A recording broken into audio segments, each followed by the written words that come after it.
بسم الله الرحمن الرحیم. خواران عزیز، خیلی که گفتم امروز همراه انشاءالله تفسیر سوره لیل را میگیریم و الان نصیب کرده باشد بعد از اینکه درس تمام شد می توانید کوتاه سوالهایتان را بدهید و تا وقتی درس تمام شدن حرکت میکنیم به میکروفون ها. سوره لیل، معنای لیل در زبان عربی شب هست و پروردگار در ضحی چی بود؟ روز بود یا نصف روزی بود. اینجا لیل شب می باشد. الله میگوید واللیل اذا یغشی، قسم به شب هر وقتا که بپوشاند. یعنی یغشی پوشانیدن است. خیلی میدانید وقتی شب داخل می شود همه چیزی که روزانه ظاهر است پوشیده می شود، هیچ چیز رو ما دیده نمی توانیم. و در دوامش میگوید و نهار اذا تجلی، و قسم به روز هر وقتی که روشن بشود. الله قسم میخورد به شب و قسم میخورد به روز و خیلی پیشتر گفته بودیم اون چیزی که الله با آن قسم میخورد و یعنی قسم خورده الله خیلی قدر بالا دارد و نه کسی شب رو ساخته میتواند نه کسی روز رو ساخته میتواند. و این چونین قسم خوردن به شب و روز معنایش گذشت زمان است که میخواهد من و شما یکی به خود آییم که چگونه شبهای ما گذشته ایستاده است، چگونه روزهای ما گذشته ایستاده است و با گذشتن هر شب و هر روز پاره از ما هم دارد تمام می شود، یعنی عمر ما هم گذشته ایستاده است. و این چونین الله میگوید و ما خلق الذکر والانثى، و قسم یک معنایش این است که به ذاتی که ذکر و انثی یعنی مردینه و مرد و زن را آفرید، یا که مادینه و نرینه را آفرید بگوییم. یک معنیش این است که و قسم به هر چیزی که از ماده و از نر است، یعنی از جنس مرد است و از جنس زن هست. و این هم میخواهد الله نظر ما را بینگراند به بزرگی خودش که چگونه پروردگار هم از آدمی هم از این هم از جن هم از حیوانات و حتی از نباتات برای اینکه نسلش زیاد شود مرد و زن آفرید. بعضی علما میگن وقتی الله میگوید قسم به مادینه و نرینه یعنی قسم به حوا و آدم یا قسم به آدم و حوا میگویند. بعضی مفسرین میگن قسم اینجا به همون ذاتی که نر و مادر را آفرید یعنی زن و مرد را آفرید. بعضی ها میگن نه، پروردگار با مخلوقاتش قسم میخورد و هر قسمی که الله خورده است بعد از اون جواب قسم می آید. آره چرا این قسم را خورد؟ چگونه که ما مردم هم وقتی میگیم قسم به الله یعنی چی؟ قسم به الله که این کار رو میکنم یا نمیکنم جواب قسم دارد. و جواب قسم الله چی است؟ این سعیکم لشته، البته عملهایی که شما انجام میدهید از همدیگر خیلی دور هستند. یعنی بعضی شما عملهای انجام میدهید که با آن عملهایتان به سوی جنت می روید و بعضی شما عملهای را انجام میدهید که با آن عملتان به سوی دوزخ می روید. و چگونه ای که بین شب و روز فرق بزرگ است، بین زن و مرد فرق بزرگ است، بین عملهای شما هم ای انسان ها خیلی فرق بزرگ است. انسان های هستند که همه عملهایشان فقط خیر و برکت هست، انسان های هستند که همه عملهایشان بجز بدی و بجز ظلم هم به خود هم به دیگران چیزی دیگری نیست. و الله چی میگوید؟ قسم به شب و روز و قسم به آن چیزی که از مخلوقات از زن و مرد آفریدم، بدانید که ای انسان ها عملهایی که شما انجام میدهید، کارهایی که شما انجام میدهید خیلی گوناگون و مختلف و از هم فرق دارند. عده همیشه از پی عملهای خیر و عده همیشه از پی عملهای بد هستید. و پیامبر صلی الله علیه و سلم میگن انسان‌هایی هستند که نفس خود را میفروشند، یعنی عمل میکنند و خود را با عملهای خود نجات میدهند. و انسان‌های هم هستند که با عملهای خود را هلاک میکنند. این عمل کرد انسان هاست که یا آنها را نجات میدهد یا آنها را هلاک میکند. در دوامش الله میگوید فاما من اعطا و اتقی و صدق بالحسنى فسنیسره للیسری، اما هر کسی که داد و تقوا کرد، اعطا و تقا، معنای اعطا خواهران عزیز از آن مال و ثروتی که پروردگار به او داده است به دیگران داد. و تقا و تقوا را پیشه کرد، معنای تقوا با عملهای صالحش خود را از عذاب دوزخ نجات داد. و تقوا و از الله بترسید، از حرام کرده های الله بترسید.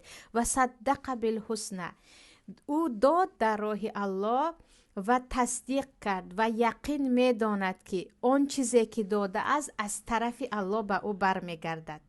یعنی پروردگار اینجا ستایش میکند مؤمنان را که وقتی که صدقه میکنند، خیر میکنند، یقین میدانند که عاقبت این کارشان، پاداش این کارشان از طرف پروردگار برمیگردد. و صدق بالحسنى فسنیسره للیسری، پس ما برای او کارهای ثواب را آسان میکنیم. سبحان الله. الله میگوید ای بندم، تو وقت تقوا پیشه میکنی و اگرچه بخیلیت اجازه نمیدهد، بر ضد بخیلی خود عمل میکنی و صدقه میکنی و خیر میکنی، عملهای ثواب برای تو آسان میشود. پروردگار تمامی عملهایی که خودش دوست میدارد برای تو آسان میکند.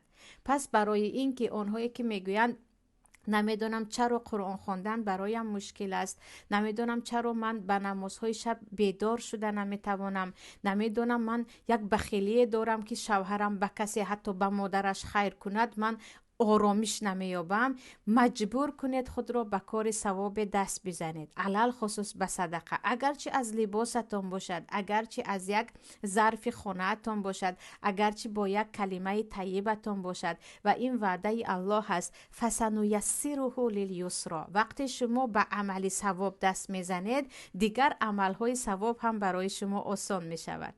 دیگر عملهای ثواب هم برای شما آسان می شود. و در دوامش چه میگویند؟ اینجا میگن وقتی که الله میگه و صدق بالحسنى، یعنی شما خیر میکنید و یقین میکنید، تصدیق دارید که این خیری کرده اتان به پاداش نمیماند. چرا؟ چون شما میدانید که پیامبرتان به شما خبر داده است. پیامبر صلی الله علیه و سلم، حدیث در صحیح هست خواهران عزیز، در بخاری مسلم است، پیامبر میگن هر وقتی که صبح میشود، پگاهی روزی میشود، دو فرشته نازل میشوند. چه خیلی میدانید فرشته های الله شماره ندارند و هر یک فرشته با خود یک وظیفه دارد. از جمله دو فرشته هستند که وظیفه اینها این است: هر پگاهی روز به نزد بنده می آیند، هر پگاهی روز، و آنها دعا میکنند پروردگارا اللهم اعطی منفقا خلفا، هر کسی که صدقه کرد به او زیاده کن، و پروردگارا هر کسی که ممسکی کرد، هر کسی که بخیلی کرد، پول او را کم کن، یعنی او را هلاکش کن. و این چی است؟ این دعای دو فرشته ها هست و آنهایی که در راه الله خیر میکنند یقین میدانند خیر آنها به پاداش نمیماند. و در دوامش الله میگوید و اما من بخل و استغنى، اما هر کسی که بخیلی کرد، به کسی خیر و صدقه نکرد، و استغنى و خود را بی نیاز شمارید، من به خیر نیاز ندارم، من به ثواب الله نیاز ندارم. در تفسیر دیگری حتی نعوذ بالله من به الله نیاز ندارم. به بعضی ها میگوید خیر کن، دعای خوب برایت میکنن، میگوین برای من دعا لازم نیست. و بعضی ها میگوی خیر کن، سبب برکت مالت میشود، میگوین مال من خودش با برکت هست، من به خیر و به برکت کسی نیاز ندارم. و الله اینها را مذمت کرده میگوید اما کسی که بخیلی کرد و خود را به نیاز شمارید از الله و از عملهای خیر و ثواب، و کذب بالحسنى، باز او تکذیب کرد روز قیامت را یا جنت را، و یا اینکه دروغ شمارید اینکه اگر میدهد برمیگردد. یعنی اگر من خیر کردم وعده پیامبرم هست، وعده الله هست، به من برمیگردد، نه من وقتی دادم کم می شود گفت، به این باور نکرد، فسنیسره للعسری، پس ما راه گناه را به او آسان میکنیم. سبحان الله. وقتی که تو به گناه دست میزنی، نه از روی مثلا اینکه من ضعیفم، از روی پشیمانی، نه، بر علا با کبر و غرور، دیگر گناه ها هم برای تو آسان می شود. در بعض تفسیرش آمده است که ما راه دوزخ را به او آسان میکنیم. وقتی راهی رفتن به دوزخ آسان است، یعنی راهی عملهایی که او را به دوزخ میبرد آسان میکنیم. پس اینجا خواهران عزیز خیلی مسئله خطرناک است. هر کسی که نیت کار خیر دارد، برای کار خیر اقدام میکند، کارهای ثواب برای آسان است.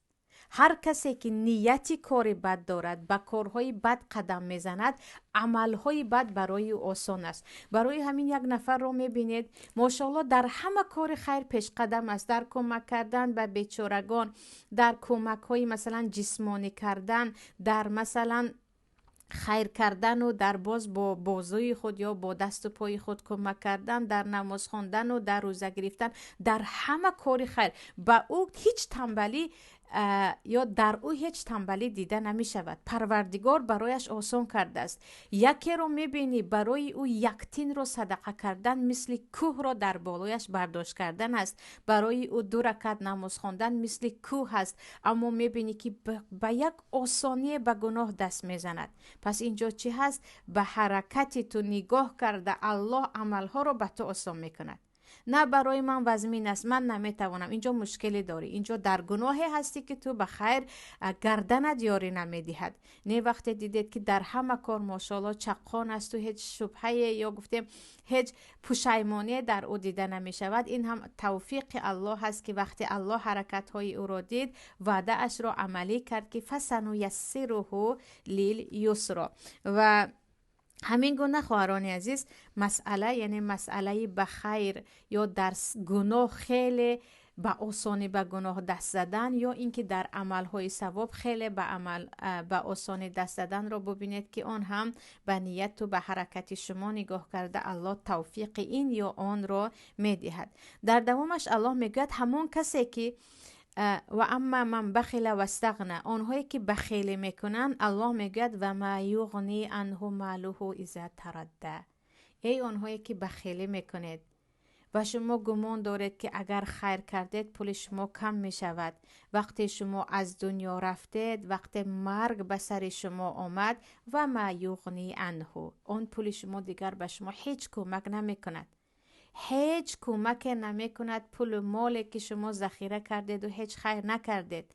پیامبر صلی الله علیه و سلم میگن از مالت همانه هست که تو از آن صدقه کردی، چون ثوابش به تو پس از مرگت هم میرود یا به نامه اعمال تو نوشته شده است، اما آن رو که خوردی و پوشیدی دیگر آن فنا می شود.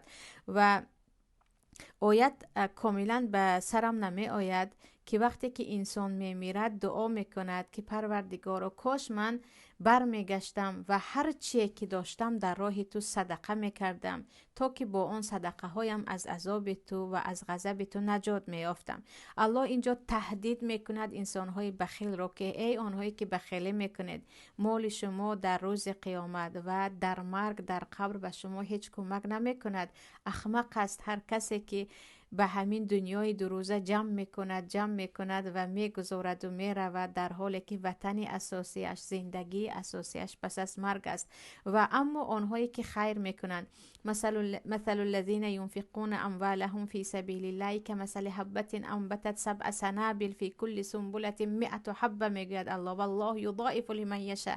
آنهایی که خیر میکنند یا خیر میکنن یقین بدانند وعده الله هست، آنها کم نمیشوند. شما اصلا در حیاتتون پیدا نمیکنید آن را که او در راه الله خیر کرد و کم بغل شد، او داد و به همه چیز ماند، مگر اینکه ریاکار باشد یا پروردگار به نیتش نگاه کرده به او را مجازات کرده باشد. اما آنها به خاطر الله در راه الله، آنهایی که خیر میکنن اصلا نه در دنیا نه در آخرت کم میشوند. و الله چه میگوید؟ آنهایی که بخیل هستید، از مال خود صرف نمیکنید و پروردگار غنی هست خواهران عزیز از صدقه های ما، از خیر و سخاوتی که یک مسلمان میکند پروردگار بی نیاز است. فقط الله میخواهد تقوای شما رو ببیند. الله میخواهد ببیند که چگونه شما با مالی که الله به شما داده است با آن عمل میکنید. الله میگه و ما یغنی عنه ماله اذا تردى، وقتی به جهنم افتیده شد یا وقتی از دنیا گذشت، مال ثروت او به او هیچ کمک نمیکند. این علینا للهدى، الله میگه هدایت به دست ماست و این چنین الله میگوید راه نشاندهی به دست ماست. وقتی شما میخواهید راهی خود را پیدا کنید، هدایت پیدا کنید، برگردید به سوی الله، برگردید به سوی کتاب الله، برگردید به سوی احادیث پیامبر الله.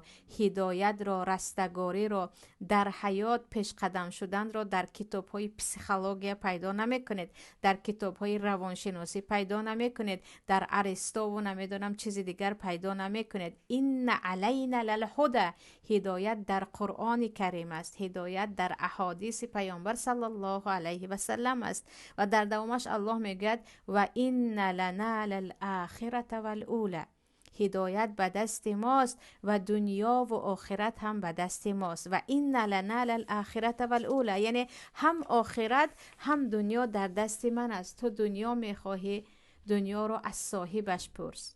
تو دنیا میخواهی، دنیا رو از صاحب اصلیش پرس که او الله هست. تو آخرت میخواهی، آخرت رو از الله بپرس. در سوره نساء الله میگوید من کان یرید ثواب الدنیا فعند الله ثواب الدنیا والآخره. هر کسی که ثواب دنیا را میخواهد، خوشبختی های دنیا را میخواهد، بدانید که خیرات دنیا و آخرت، ثواب دنیا و آخرت به دست الله هست. از صاحبش پرسید، از مردم نپرسید. با امید دنیا، یا گفتیم با امید به دست آوردن دنیا، به مردم عبادت نکنید، به نفس خود عبادت نکنید، به کسی به جز الله تکیه نکنید. الله چی میگوید؟ دنیا به دست من است بنده ها، آخرت هم به دست من است، پس از من بپرسید، از دیگران نه. فانذرتکم نارا تلظی، بعد از اینکه الله میگوید آخرت و دنیا به دست من است، میگوید من شما را بترساندم از آتش جهنم، یا از آتشی که شعله‌ور هست. آتش آن شعله‌ور است، گران است، لهیب است. لا یصلاها الا الاشقی، آن آتش نمی رسد، یا آن آتش نمی سوزاند مگر هر کسی که بدبخت باشد. یعنی بجز بدبختان کسی را آن آتش نمی سوزاند، به خود نمی کشد. بدبخت که هست الذی کذب و تولی، بدبخت همان کسی هست که دروغ شمارید رساله محمد صلی الله علیه و سلم را، دروغ شمارید ثواب و جزا را، دروغ شمارید زنده گشتن پس از مرگ را، دروغ شمارید روز قیامت و جنت و دوزخ را. و تولی، و روی گردانید. گفت به من از ثواب نگو، به من از نماز نگو، به من از عبادت نگو، من در همین دنیای دو روزه هم زندگی میکنم. یعنی اونها چی هستن؟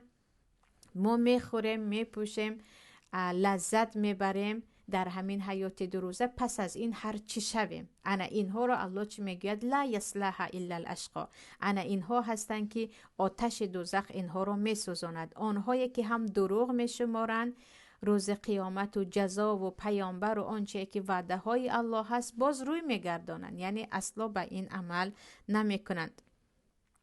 و سیجنبها الاتقی الذی یؤتی ماله یتزکی، و پروردگار میگوید و از همین آتش دوزخ دور است، نزدیکی نمی کند اونی که تقوا را پیشه گرفت، یعنی اونی که از الله ترسید و از ترس الله به گناه دست نزد و از ترس الله همیشه از پی عملهای ثواب بود. الذی یؤتی ماله یتزکی، همون انسان هایی که مال خود را می دهند. و سبحان الله خواهران عزیز، برابر نماز در قرآن همیشه زکات و صدقه می آید. برای اون که یعنی خیلی که میدونید برای یک انسان ارزشمندترین چیزش جانش است و سپس مالش هست، و الله میخواهد که بنده هایش همون مالی که مثل جان برایشان عزیز است در راه الله خرج کنند، برای الله بدهند. و الله چه میگوید؟ الذی یؤتی ماله یتزکی، اونی که مال خود را میدهد تا اینکه در نزد پروردگارش پاک شود، آنی که مال خود را می دهد تا که با آن دادن مال از پروردگارش ثواب بگیرد. و تقریبا اکثریت علما میگویند همین آیت درباره حضرت ابوبکر صدیق است، چون ابوبکر صدیق به خاطر رضاگی الله پول مال زیادی خود را می دادند و مانند بلال حبشی دیگر نفرانی که در نزد مشرکین هیچ ارزش ندادن اما مؤمن بودن نجات میدادن. یعنی با مال خود برده های مسلمان را میخریدند و امثال بلال آزادشان میکردند. و دوامش الله میگوید الذی یؤتی ماله یتزکی، آنی که پول خود را میدهد، مال خود را در راه الله صرف میکند تا اینکه پاک شود و برای رضایت الله این را انجام میدهد. و ما لاحد عنده من نعمت تجزی، و کسی نیست بجز الله که برای او به این عملی کرده اش مجازات دهد. یعنی تو خیر میکنی به یک بیچاره که از دست او به تو چیزی نمیرسد، فقط به خاطر الله که من میدهم الله خودش به من مکافات دهد. به یک نفر داده که من خیرش میکنم از او هم به من خیر برسد، به او هدیه میکنم او هم به من هدیه کرد. این مسئله که تو داده و از آن انسان انتظاره. اما اینجا الله درباره مؤمنان صحبت میکند که میدهند و امیدشان فقط الله هست. آنها جزای این یا مکافات این عملشان را فقط از الله انتظار هستند، چون آن طرفی که به او دادن یا چگونه که بلال که حضرت ابوبکر آزادش کردن از دست او هیچ نیکیه یا گفتیم هیچ خیری که به اندازه خوبی ابوبکر باشد نمی آمد. الا ابتغاء وجه ربه الاعلی، یعنی اینها مال خود را صرف میکنند و فقط برای به دست آوردن پروردگار عالی مقامشان، یعنی برای به دست آوردن رضای پروردگارشان، برای اینکه بدهم تا مردم مرا سخاوتمند گویند، بدهم تا فلانی مرا ببیند که من چه سخاوتمندم، در شرایط امروزه ببینم بدهم تا که بیننده ها و تماشابینان کانال من زیاد شود. نه، اینها میدهند تا که الله راضی باشد. اینها میدهند فقط به خاطر رضای الله و برای همین هم آنهایی که برای رضای الله میدهند نمیخواهند نامشان در جای ذکر شود، نمیخواهند کسی آنها را با سخاوتمندی بشناسد. الا ابتغاء وجه ربه الاعلی، و از آن نفر هم انتظار اینقدر دعا و تشکر هم نیستند. لا نريد منکم جزاء ولا شکورا، ما فقط این را برای الله میدیم که الله شاید با این صدقاتمون از ما راضی باشد و پروردگار با این عمل کرده هایمون ما را از عذاب دوزخ نجات دهد. در دوامش الله میگوید ولسوف یرضی، الله میگه وقتی که تو به خاطر من ای بنده ام مالت را دادی، و علل خصوص درباره صدقه صحبت میکند، وقتی که تو به خاطر من دادی من تو را راضی میکنم. وقتی که تو دادی و خیلی گفتم وعده الله هست، داده هایتان را وقتی به خاطر الله میدهید الله هم در این دنیا شما را راضی میکند و هم در آخرت. و همینجا خواهران عزیز مسئله که گشته و برگشته الله با ما صحبت کرد مسئله دادن است و اکثریت یا حتی می توانیم بگوییم 90% مشکلی ما با مردم در سر مال است. به خاطر آبرو هم بعضا تلاش داریم و علل خصوص بین خویش و تبار چیزی مرا گرفت، چیزی مرا نداد، شوهرم داد من راضی نیستم، یا چیزی بچه مرا گرفت. هر چیزی که خویش و تبارتان گرفت و شما گفتید من این چیز را به خاطر الله که هم خویش و تبار من هست هم سیله رحمم است راضی هستم، میبینید که چقدر مشکلی ها از بین می رود. و اما یک چیز دیگر هم هست، بخیل کسی هست که جایی که باید خیر کند خیر نمی کند و دارد و خیر نمی کند. و این نیست که تو باید برای دادن خیلی ثروتمند باشی، تو باید برای دادن همه طرفه مهیا باشی. نه، با کمترین چیز حضرت عایشه چی میگویند؟ زن با دو دخترش به نزدم آمد، چیزی نداشتم به جز یک خرما که یا 3 خرما که یک تایی به هر 3شان دادم، چیزی نداشتم. یعنی هر چی دارید از آن میتوانید خیر کنید.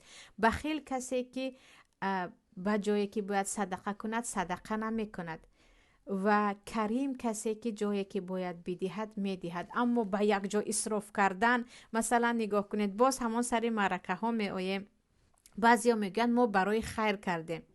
برای خیر فقط خویش و تبار و فقط انسان‌های شناس و نمیدونم آنهایی که اطراف هستند فریاد میکنن و والله اعلم برای ثواب این رو کردن یا اینکه برای خود نمایی.